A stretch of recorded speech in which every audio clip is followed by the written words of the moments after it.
धन धन सतगुरु तेरा ही आसरा, हाजिर नाजिर जिंदा राम तेरा ही आसरा। सेठ जी ने बहावलपुर मांगा। सच्चा सौदा दरबार बेगू रोड सिरसा को देखने के लिए एग्रीकल्चर फार्म वाले इकट्ठे होकर आए और मस्तानी मौज के दर्शन किए और कहने लगे, बाबा जी हमें कोई सेवा बताओ। अंतर्यामी मौज फरमाने लगी, आपके फार्म में फलदार पौधे कौन कौन से हैं? हम बाग लगाना चाहते हैं। फार्म वाले कहने लगे, बाबा जी आप किस जगह पर पौधा लगाना चाहते हैं? हमें जमीन दिखाओ। पुरानी डिग्गी के साथ लगी जगह दिखाई गई। फार्म वाले कहने लगे, इस जमीन पर बाग नहीं लग सकता, जमीन बहुत सख्त है। शामस्ताना जी कहने लगे, कल यह लड़का खुशीराम आपके पास आएगा, अच्छे फलदार पौधे देना और जितने पैसे बने ले लेना। और फरमाया, आप 6 महीने सच्चा सौदा दरबार में नहीं आना, 6 महीने बाद बाग को देखने के लिए आना। पौधे आ गए और गोविंद माली की ड्यूटी पौधे लगाने की लगाई।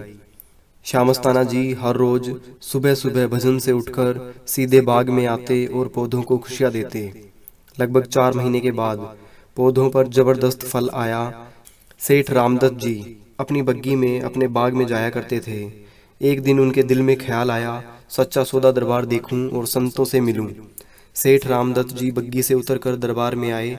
शहनशाह मस्ताना जी गुफा से बाहर आए, हाथ जोड़कर फरमाने लगे, आओ माता पिता कैसे आए?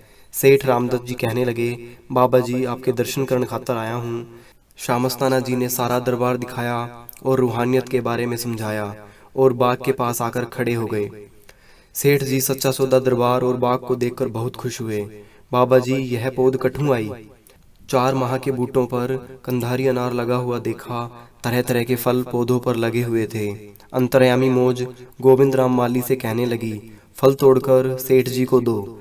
अनार को चीरकर अंदर से देखा, दाना बहुत मोटा और लाल सुर्ख था। सेठ जी बाग की प्रशंसा बार बार करने लगे। अंतर्यामी मौज फरमाने लगी, गोविंद राम कस्सी लाओ और बाग के सारे पौधे पाड़ दो, फल उतार लो और बाड़ पर फेंक दो। गोविंद राम माली ने ऐसा ही किया। सेठ जी ने यह खेल देखा, कहने लगे, बाबा जी आपने बहुत जुल्म किया। मेरे बाग में इतने फल वाले पौधे की कोई एक डाली भी काट दे तो मैं उसकी उंगली काट लूं। शामस्ताना जी फरमाने लगे, सेठ जी आप बाग की प्रशंसा कर रहे हो, बाग बनाने वाले की कोई बात नहीं की। शामस्ताना जी फरमाने लगे, सेठ जी आप इस वक्त जिंदाराम के दरबार में खड़े हो, मांगो क्या मांगते हो?